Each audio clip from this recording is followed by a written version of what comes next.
will welcome you to our sixth and final installment for the chapter. We're going to take a look at angles and their measures. So you've got kind of three big categories. We're going to be able to measure angles and what that means to draw. We want to classify angles, and then you're going to be adding angle measures, very similar to what we did with segments. So if we take a look at our vocab, I am going to go kind of quickly through this, so you'll need to pause. An angle, not an angel, so we'll change that for you real quick. An angle consists of two rays that have the same endpoints. The rays are the sides of the angle, and the endpoint is the vertex. So vertex is what I would call the corner, the V of your angle. The measure of an angle in degrees. So the measure is how large the size of the angle, and the units are called degrees. So the measure of angle A, if I'm measuring angle A here, it's going to be denoted by M of angle A. So this means the size or measure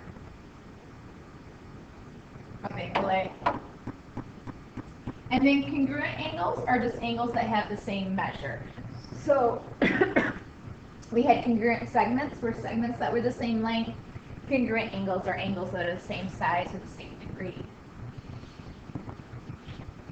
An acute angle is an angle with a measure between 0 and 90. So I thought of acute as being it's a little cute angle for those. A right angle is an angle with a measure of exactly 90 degrees. Now when we talk about classifying angles, this is what we mean by classifying. We're going to classify them based on their measure, based on their degrees, and we're going to classify it as acute, as right. And so a lot of this part you should be familiar with. I believe this is our last word here.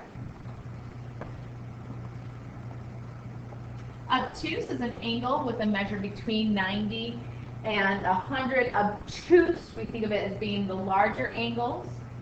And then straight angles are an angle measure with exactly 180 degrees. Straight angles make a straight line. So we can think of it as a straight line with that.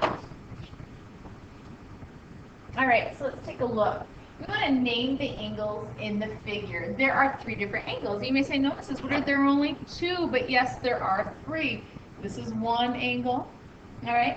So I can name angle PQS.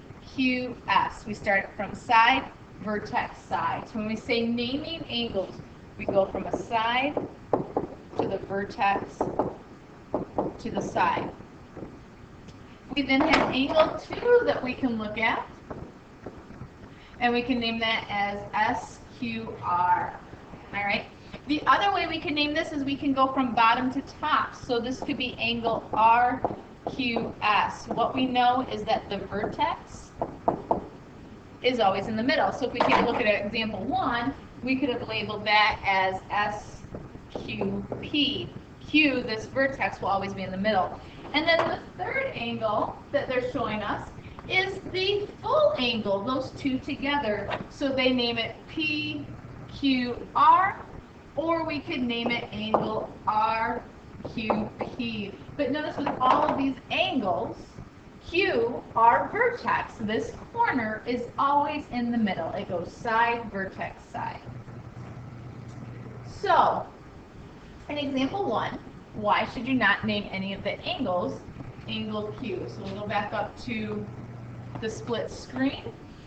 Because all of them share the same vertex, they cannot tell them apart. All right? They share a vertex.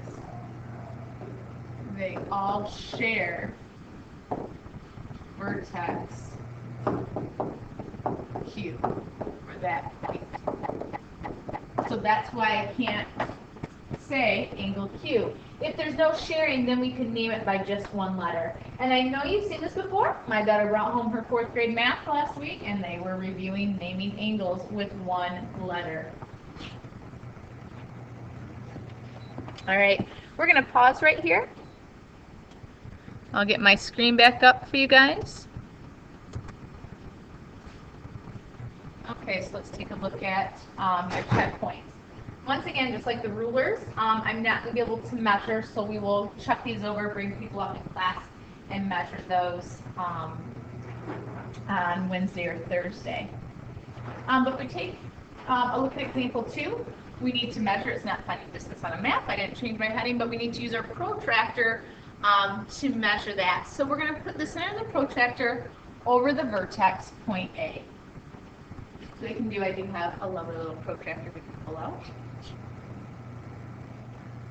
And so the center of your protractor, and each protractor is going to be a little bit different, but the center of mine is going to be right here. Let me write on there. Right where that corner is, right here. That's the center of my vertex. And so what I'm going to do is take my vertex, or take my protractor, and put the center of that on line A. And then we need to align one side, align this straight edge with one side. It doesn't matter which side. To me, I kind of start at the bottom of my paper. And then we need to look and see where this second line crosses the protractor. Now there's 2 numbers, and we'll have already done our activity, but we've got 50 degrees and 120 degrees. What we need to look back as we need to remember, is this an acute angle or an obtuse angle? This is a little angle here. Oops, it's not going to let me mark in there. It's a little angle, this area here. Let's see if let me highlight. Oh, my highlighter isn't even working. Oh, there we go.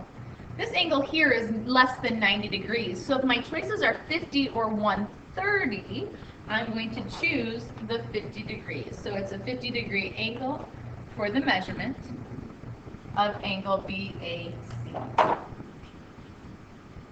All right, we now need to classify each angle. And so this is where we're going to use acute, obtuse, straight, and right. So the measure of angle A is 130. It is obtuse because its measure is greater than 90 degrees. If we look at angle B, it's exactly 90 degrees, and so that was right. And the measure of angle C is 45 degrees, and it's going to be acute because it is less than 90. Guys, these aren't hard problems. The difficulty comes in remembering that vocab. So before the chapter test, we will do some vocab review. I recommend for those of you that have used flashcards in other classes like history, Spanish, science, in geometry, making those flashcards and keeping that vocab are going to be useful. All right. Now what we need to do is we need to sketch.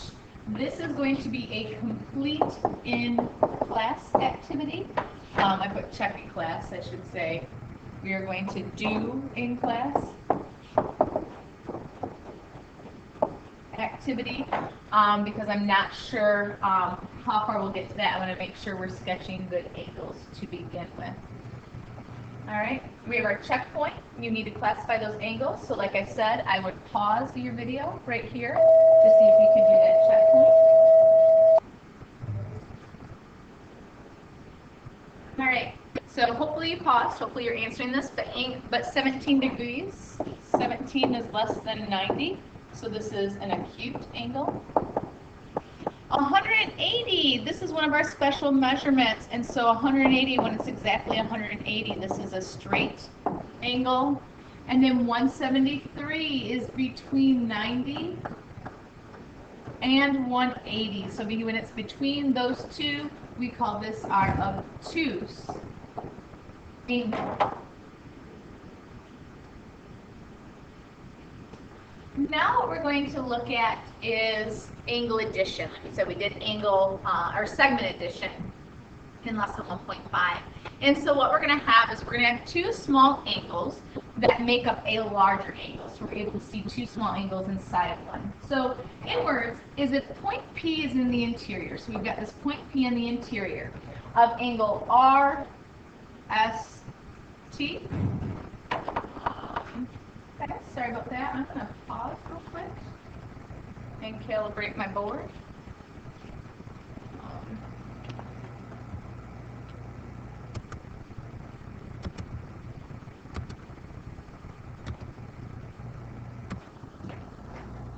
Let's try this again, guys, see if my board's staying calibrated.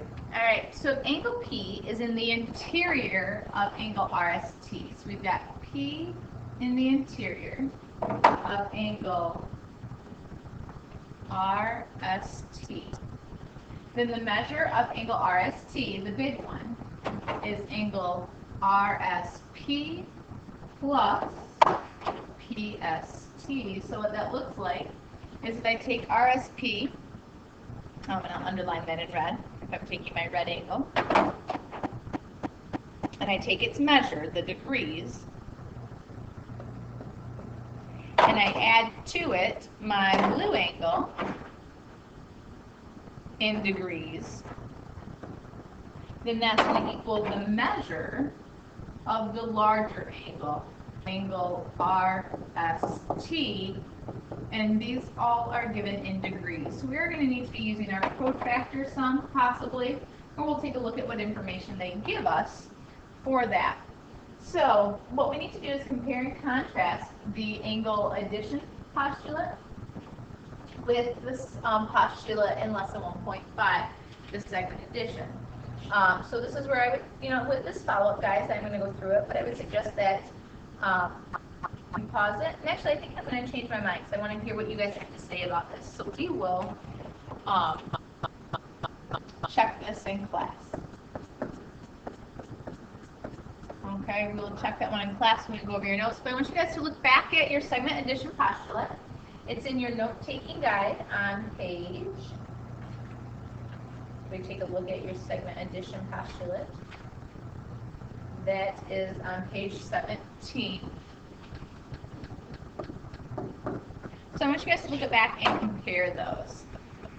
All right, now we need to add angle measures. So we need to find the measure of angle PTM. We're finding the measure of the large angle. So we know from the angle addition postulate that PTM is going to be equal to the measure of angle PTN. So PTN plus the measure of angle MTN.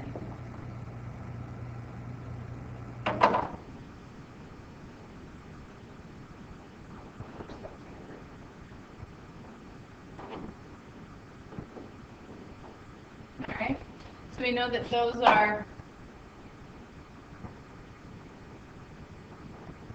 what our angle addition postulate says.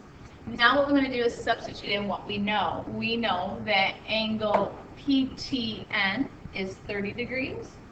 And we're going to add to that the green one, angle MTN, which is 40 degrees. Now we need to actually do the measurement. So we know that angle PTM, this outside angle, is 70 degrees. So there's our answer.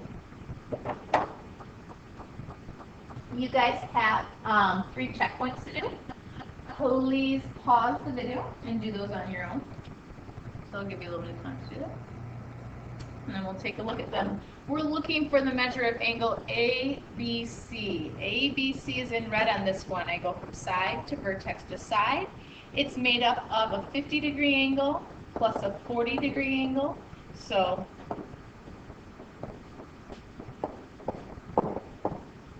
let's get used to the notation, ladies and gentlemen. Make sure you're using the little m to show the measure of angle ABC. We take a look at the next one. Angle ABC is once again the large angle, side vertex side. So the measure of angle ABC is equal to 40 degrees plus 90 degrees. So we get 130 degrees. But now we come to our last example, and I'm looking for the measure of ABC. ABC is no longer the large angle. The large angle is this 135.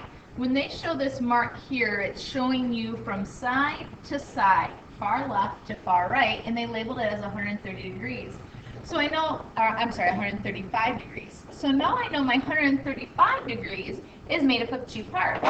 It's made up of this 60 degrees, and it's made up of the angle I'm trying to find, the measure of angle ABC. And so now we're looking back at using some algebra here, and we're simply going to subtract the 60 from the 135. Yes, you get to use algebra again this year. So 135 minus 60, we'll do some quick math there, should be 75 degrees for the measure of angle ABC. All right, ladies and gentlemen, you have just finished chapter 1 in your geometry book. Congratulations.